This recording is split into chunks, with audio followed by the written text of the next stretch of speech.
Have you ever just stopped and, really wrestled with the big questions, the ones that keep coming back? Why are we here? What's the point of it all? And then, right there with them, the undeniable fact that someday we won't be. Yeah. It's kind of mind-boggling that death is still such a fundamental mystery, isn't it? It absolutely is. And those persistent uncertainties, especially our awareness of impending mortality, are precisely what stir up those common existential concerns. Right. Western existentialism has really grappled with these ideas on a theoretical level, thinking about life's purpose, death's imminence, how to live meaningfully despite all that uncertainty. Right. It feels like Western thought is great at identifying the problem. Yeah. The split between our inner experience and the outer world, the struggle for, authentic personhood. But, and this is where our source material for this deep dive comes in, it often feels like there isn't a clear repertoire of practical strategies or maybe spiritual exercises for actually navigating these dilemmas. Yeah, the how-to. Like, okay, I'm supposed to be authentic, but how do I do that? Foucault even observed how some historical Western practices, like those of the Stoics or Christians, could inadvertently reinforce this very dualism. What, between a spiritual self and a material world? Yeah, exactly. Exactly. And that lack of practical application is a key point raised in the book we're diving into today. Leah Kalmanson's Cross-Cultural Existentialism on the Meaning of Life in Asian and Western Thought. Okay, this sounds fascinating. So, what's our mission today as we unpack this book? Well, we're going to explore how East Asian philosophical traditions, specifically Ruism, Daoism, and different forms of Buddhism, offer profoundly different ways of understanding the meaning of life. Wow. They don't just dwell on the theoretical questions. They provide concrete, practical techniques for self-transformation and value creation. These approaches can really complement or even, fundamentally challenge Western perspectives. All right, let's dive in. We're going to be exploring some concepts that might initially sound a bit abstract, but the whole point is to see how they connect directly to our concrete experiences and actions in the world. Precisely. Let's start by quickly setting the stage with those Western existential dilemmas you mentioned. What are the core questions and hang-ups? So, Western existentialism asks, what's the purpose of life?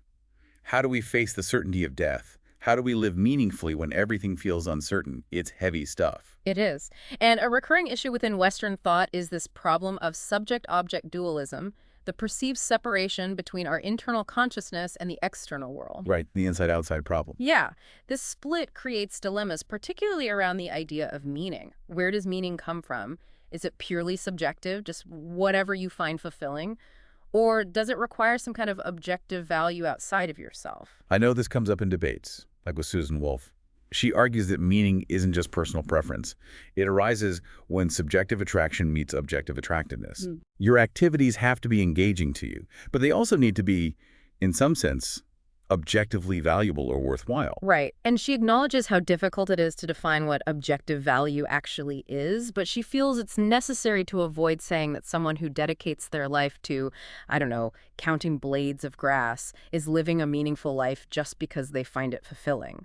Which Stephen Kahn pushes back on, saying, why not? Right. If someone finds great joy and fulfillment in an activity that harms no one, who are we to say it's not meaningful for them? For him, a meaningful life is simply a life that the person living it finds personally fulfilling. And this highlights the tension. To try and ground meaning in some objective way, Western thought has sometimes turned to religion. God's purpose. Or science, like direct realism, the idea that our senses give us an accurate picture of external reality. But those approaches have their own pitfalls, right? Yeah. Absolute claims, whether religious or scientific, can lead to determinism, absolutism, or even, authoritarianism. Absolutely. Susan Wolf's reluctance to define objective value is probably quite aware of these dangers. Yeah, makes sense. And epistemology, how we know things, complicates claims to objective truth even further. Think about Kant. Okay. He argued that what we can know is fundamentally shaped by our own mental capacities. Space and time aren't objective features of the universe, necessarily. They're ways our minds structure sensation. Our understanding is filtered through innate categories of the mind. So what we perceive and understand is already processed through our own internal system, like prepackaged. Yes. And then Hume's skepticism about causality, he noticed our minds habitually link events that happen in sequence and call it cause and effect. Right. A then B, so A caused B. But just because event B always follows event A doesn't necessarily mean A caused B. That's the problem of induction. We infer causality from observed patterns, but it's ultimately based on an ungrounded assumption that the future will resemble the past. Which really throws a wrench into claiming objective certainty about the world out there. And, by extension, finding objective meaning in it. Precisely. And that leads us back to the initial point. Western existentialism often identifies this theoretical problem, the split between inner experience and the outer world, the struggle for authentic personhood, but it frequently lacks a practical plan of practice for enacting its insights. The how-to again. Yeah. Uh, Foucault's work, as mentioned, showed how even historical Western practices could reinforce that dualism. okay, so that sets the stage. Western thought wrestling with the big questions, getting stuck on dualism and the difficulty of grounding meaning objectively, and often feeling short on practical guidance. Now, let's pivot. How do East Asian traditions approach these fundamental questions from a different starting point? It's really important here to be careful with terminology and avoid forcing Western categories. We'll talk about Ruism rather than Confucianism, for instance, and acknowledge different forms of Buddhism using terms like Dharma. That's a good point. Respecting the distinct traditions is key. Absolutely. A core difference is the underlying metaphysical framework, often rooted in what's called Kui philosophy. Kui philosophy. Okay. This provides a fundamentally different picture of reality. Three fundamental concepts are crucial: Qi, Li, and De. Qi. This is often translated as vital energy or breath, right? But you're saying it's more basic. It's more fundamental than that. Think of it as the fundamental matter-energy matrix of existence. It's everything in its fluid and congealed forms. Everything is constituted by Qi. Okay, so it's the base substance of reality. Yeah. The stuff. Right. And Li, Kia. Now, I know there are different characters that sound like Li. This one means pattern or principle, correct? Yes, exactly. This Li refers to the patterns or structural tendencies of Qi. It's how Kui organizes itself, how things emerge, exist, and change. Well, There's a classic philosophical debate about whether Li exists independently of Qi or if it's always inherent in the Kui itself.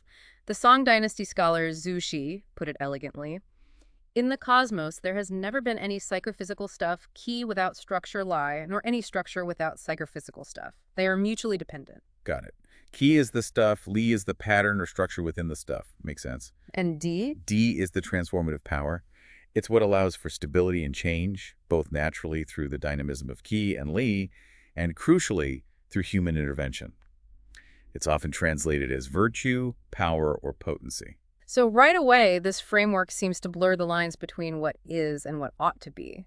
Less of a sharp divide. It absolutely does. Yeah. The fact-value distinction, which is such a hurdle in Western philosophy, is less pronounced. Morality isn't seen as something separate from the world that we just impose upon it.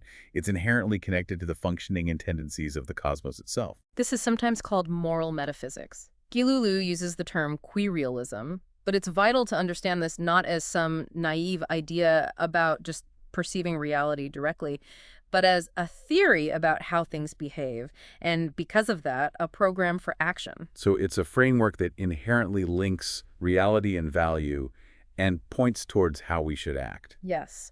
And then there's Mahayana non-dualism, which is a key concept, particularly in the Buddhist parts of the book, looking at figures like the Korean Buddhist nun Kim Il-rit. Non-dualism. Okay, what does that mean practically? Non-dualism is the radical idea that concepts we typically see as opposed self and other, form and emptiness, or even inner mind and external world are not fundamentally separate. Like they aren't two entirely different kinds of things. Right. They are non-dual.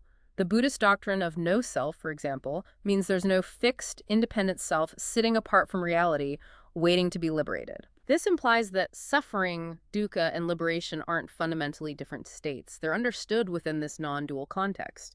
Dukkha is often translated as suffering, but it's more like, well, maybe dissatisfaction captures it better, or unease inherent in conditioned existence. What's fascinating here is how this non-dualistic, key-based framework provides the background for understanding how practices might aim to transform more than just your inner feelings. They could potentially transform shared reality. Absolutely. If the self and the world aren't fundamentally separate, then the energy, the kai of a cultivated mind can have outward bound effects. This isn't magic. It's a different understanding of reality's fundamental interconnectedness. That connection leads us perfectly into the Buddhist perspective, specifically on karma and how meaning-making happens within that system. Okay, so in Buddhism, karma isn't just simple individual cause and effect. It's a complex system where self-motivated actions, even those done with good intentions, feed the cycle of rebirth and suffering that dukkha we mentioned, the unease of conditioned existence. A cycle. Yeah, the doctrine of dependent origination explains this interdependent cyclical causal chain,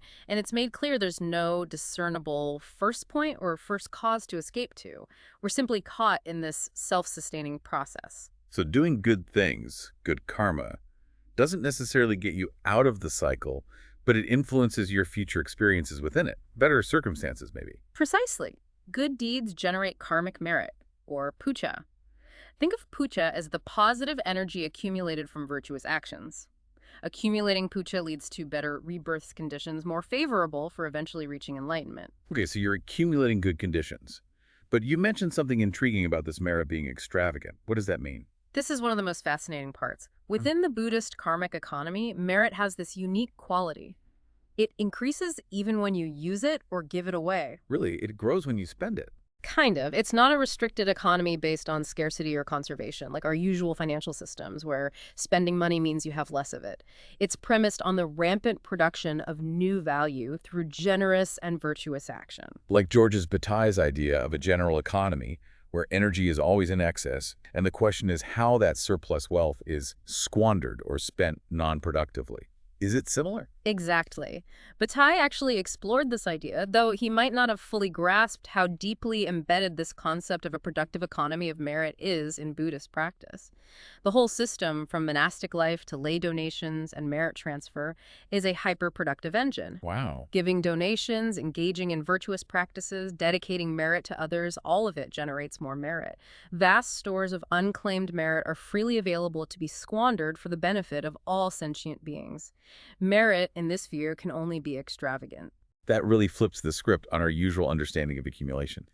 So monastics might aim to produce no karma to try and starve the cycle entirely, while lay people often aim for merit to improve their future lives or gain present benefits. Right. And Kim Erick's claims fit perfectly here. She asserted that the cultivated mind of a meditator generates a potent energy that extends beyond the body and transforms shared conditions, Okay. making enlightened beings creators of new values. Within the framework of the Buddhist karmic economy and non-dualism, this makes sense. Oh, so? Well, if the mind's energy is connected to ki, and self and world aren't fundamentally separate, then changing your inner energy state through practice can influence the structure of reality even on a universal scale by participating in this dynamic karmic process. And what about traditions like Pure Land Buddhism? How does that fit? Does that use merit? The Pure Land tradition, particularly focusing on Amitabha Buddha's vow to save all beings, offers another angle. It emphasizes that liberation isn't necessarily earned solely through your own efforts or accumulated merit. Oh. Amitabha's radical altruism and his ability to transfer his own vast merit to others operates within the karmic system, but also kind of subverts its typical logic of exchange. It shows that meaning and liberation aren't solely about what you earn. They can be freely given and received. So the Buddhist existential insight is what? That impermanence applies to everything, even entire worlds. Exactly. Meaning isn't some fixed divine destiny or a first cause we have to find. Liberation is a response to the conditions we find ourselves in. And through this karmic co-creation, we aren't just passive participants, we are actively shaping worlds of meaning. It's a worldview of dynamic interdependence and co-creation, not fixed destiny. Got it. Yeah.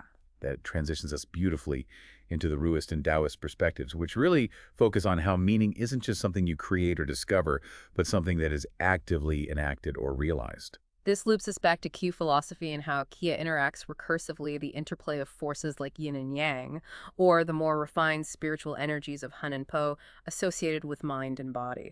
The key idea here is that the cultivated mind and heart, especially of a sage, gains special powers of realization and manifestation.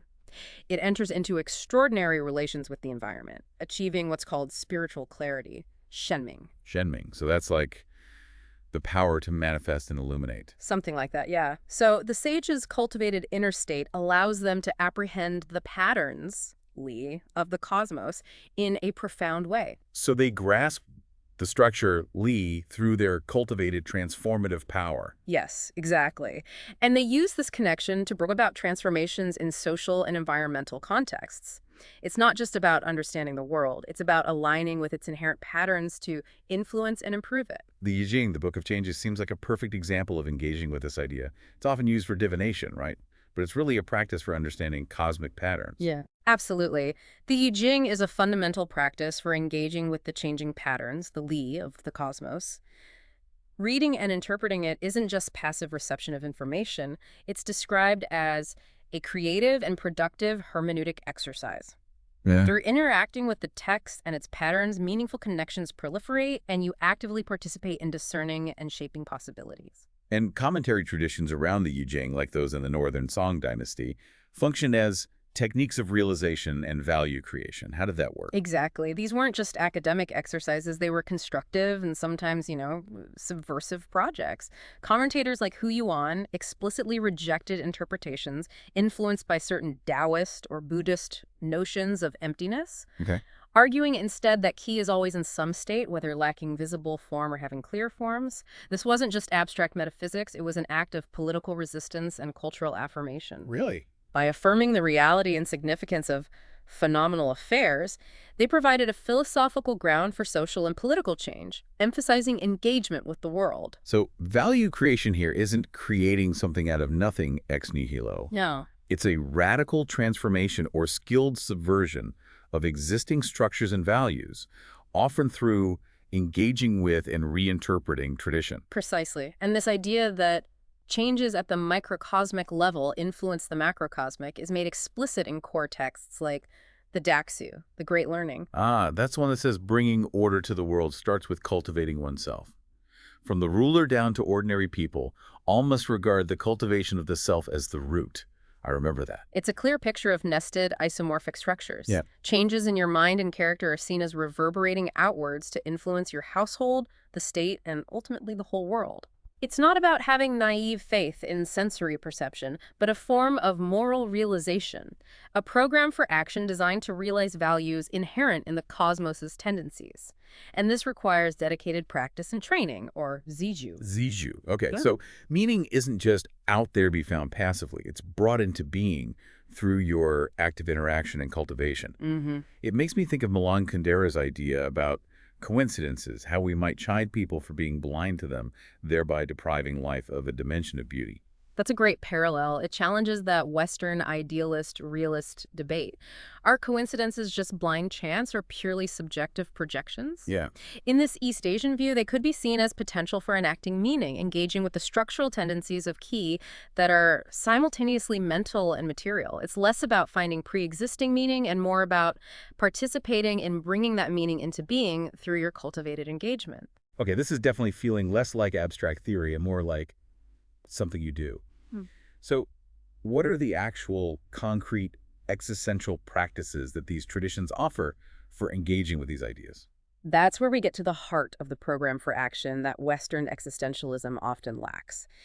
These traditions have a rich vocabulary for ritual, practice, and training terms like Li, Huxing, and Zi. Okay, wait. You said Li before meant pattern. This is a different Li. Yes, exactly. Good catch. This Li refers to ritual, propriety, or training. Different character, different meaning. Got it. The is about ritual and training. Yes, exactly. There's a strong emphasis on ritual formalism, repetition, memorization, discipline training. This isn't seen as just rote following of rules, Yeah. but as powerful techniques for training consciousness and shaping the self. And these rituals aren't just religious ceremonies. They're performative enactments that shape selves and social relations, like a social grammar. Precisely. It connects deeply to process philosophy, the idea that actions constitute entities, that the self is, in concrete terms, what it does. Like Sartre said, existence precedes essence, meaning you are defined by your choices and actions. Exactly. In this view, your habits, rituals, and practices literally constitute who you are and shape the shared world we inhabit. Okay, let's look at some specific practices highlighted in the book. First, solicitude. How does that compare to something like Heidegger's anxiety? Well, euexistitude is a basic disquietude recognized in the Ruist tradition. It shares some ground with Heidegger's concept of anxiety, which is that pervasive, objectless disorientation that throws you back onto your individual existence, particularly when confronting death. And for which Heidegger doesn't really give you a step-by-step guide on how to actually do that confrontation. Right. He describes it, but the how is less clear. Ruist solicitude is different. It's a persistent anxiety, concern, or care, distinct from mere worry, over personal failings. Arises from a fundamental vulnerability or existential uncertainty, recognizing the contingency of trying to order the world, acknowledging the cosmos's potential indifference to specific human well-being. Even figures like Kongzi express this kind of profound solicitude. So it's not necessarily a bad thing to be eliminated, but something to be acknowledged and perhaps managed or worked with. Yes. This solicitude can lead to productive disorientations, moments that challenge our assumptions and drive renewed, focused engagement with the world. It's a deep sense of the weight and significance of our efforts, precisely because the outcome isn't guaranteed by the cosmos. And how do you manage that solicitude? What practice helps? Through practices like seriousness, Jing, Stephen C. Engel identifies Jing as a key practice for aligning with cosmic order and managing that existential anxiety. Seriousness. Okay. It involves a feeling of awe and reverence towards the vast, interconnected web of existence, combined with techniques involving posture, expression, and behavior. Techniques aimed at promoting harmony, and structure or coherence. That's, again, pattern. Yes, across all levels, aligning your inner state with your outer actions, and those actions with the patterns of the world. Seriousness attunes your mind to the gravity of interconnected existence. Gravity. Yeah, while Daoists might point to the cosmos's indifference, in the Ruist view, our actions are never insignificant. They are weighed down by consequences within that interconnected reality. Seriousness is the practice that helps us perceive and align with this weight, counteracting any sense of absurdity. It's a direct response to that feeling of potential meaninglessness. So solicitude is the deep recognition of vulnerability, Yes. and seriousness, Jing, is the practice for engaging with that vulnerability and aligning yourself with the order you perceive. What about stillness? And is this the other Jing you mentioned earlier? Yes, exactly. This is the other Jing, meaning stillness or quietude. This is a contemplative practice like meditation aimed at addressing alienation. Okay, and how is alienation seen differently here compared to the West? In Western thought, alienation is often seen as that solipsistic estrangement, the isolated mind disconnected from self, others, and the world, constantly battling that subject-object split. Right. The problem of how a thinking subject can ever truly know anything outside its own awareness. That lonely feeling. Exactly. In East Asian thought, alienation is often understood as a state of the petty person whose mind is agitated, restless, and therefore limited. Stillness, Jing, cultivated through meditation, allows the mind to relax into its formless, expansive, and responsive state. This overcomes the limitations of a narrow, agitated subjective awareness and enables the mind's inherent constructive power. Because, in a key-based framework, the mind's capacities can correspond with world tendencies. That connection again. Precisely. Meditation enables the efficacious emanation of mental energy into the world. Stillness is key to overcoming alienation by expanding subjectivity beyond the solipsistic bubble, allowing the mind's power to manifest outwards and influence shared reality. Okay, that makes sense. Next, sincerity. Cheng. How does that compare to Western notions of authenticity? Well, Western authenticity, like Heidegger's concept of ownness, often involves a difficult confrontation with death anxiety to supposedly break free from societal norms and own your existence. Right. But as we noted, it often lacks practical steps. It also struggles with the idea of being true to oneself if there's no fixed self, or true to objective facts if objective facts are difficult to ground. Ruist sincerity, Cheng. Sounds quite different then. It's not just being honest. It is. Cheng is understood as a cultivated achievement, not just a state of being truthful or genuine. It's the potency of cultivated mental energy. Does it see? Yes. It's when your microcosmic thoughts, feelings, and will effectively align with and respond to macrocosmic circumstances, bringing about well-ordered people, harmonious families, and effective governance in society. So it's not just about being true to existing facts or a fixed self. It's the enactment of new order in the world, like making things real or true through your cultivated energy and actions. Exactly. It connects directly to Ken Ehret's idea of enlightened beings as creators of culture and the Zhang Yung's concept of sincerity as world enactment. Wow. Western existentialism, lacking that key-based non-dual framework and emphasis on cultivation, often doesn't have the conceptual tools to see authenticity as this kind of potent world-shaping process. Finally, spontaneity, zhironsha, Yeah. literally self-so. This one sounds more Taoist. It's strongly associated with Daoism, meaning things happening of themselves, but it's also a crucial cultivated achievement in Ruism and other traditions. It's cultivated spontaneity. So not just letting go, but practice letting go. Exactly. It doesn't arise despite diligent training and practice, but precisely because of it.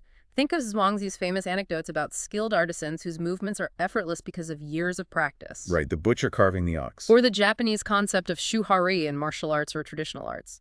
Learn the forms rigidly, shu. Break from the forms in your own way, ha. Then leave the forms behind entirely to improvise freely and effectively. Yes, that's the idea. This cultivated spontaneity is skill in action, where the limited, calculating ego doesn't impede the flow. It's presented as a model for existential freedom and creativity, not creating something out of nothing, but extending tradition, responding perfectly to circumstances, and facilitating the spontaneous arising of value from a shared context by curbing the ego and expanding consciousness. It connects back to Iriep's idea that meditators create culture in the Zongyang's world enactment. It's also linked to concepts like no action, wei, in Daoism, not inaction, but effective, indirect action, where the agent isn't limited by their petty, willful self. It's fascinating that true freedom and spontaneity are seen as results of intense practice, not the absence of it. Right. And value emerges from a shared context, not just a single individual's will.